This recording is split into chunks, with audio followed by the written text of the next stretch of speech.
మా ఇంటికి రోజు మా అపార్ట్మెంట్లో ఉన్న 30 మంది పిల్లలు వస్తారు. మంగళవారం, శనివారం చక్కగా అందరం హనుమాన్ చాలీసా చెప్పుకుంటాం. మరి హనుమాన్ చాలీసా గొప్పతనం ఏమిటంటే, ఈ మధ్య నేను టూ వీలర్‌లో ఒక చిన్న సందులో వెళ్తుండగా, ఆ సందులో ఒక షాప్ ఉంది. వాళ్ళకు ఒక పెద్ద ఐరన్ గ్రిల్ ఉంది. అది ఒక సైడ్ కట్టి పెడతారు. ఒకవేళ పొరపాటున కట్టకుండా విపరీతమైన గాలి వస్తే, ఆ డోరు ఎంతగా వస్తుందంటే, ఒక కారు కానీ వస్తుంటే కారుని మొత్తాన్ని కవర్ చేసేంత డోర్ వాళ్ళు అలా పెట్టుకున్నారు. అది నాకు తెలీదు.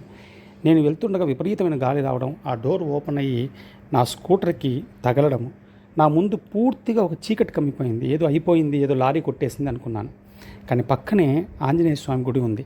నాకు ఒక చిన్న దెబ్బ కూడా తగలలేదు. నా స్కూటర్ మాత్రం 2 లైన్లు పడింది.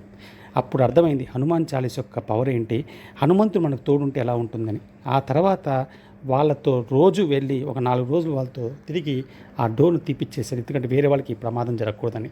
జై శ్రీరామ్, జై శ్రీకృష్ణ, జై శ్రీరామకృష్ణ.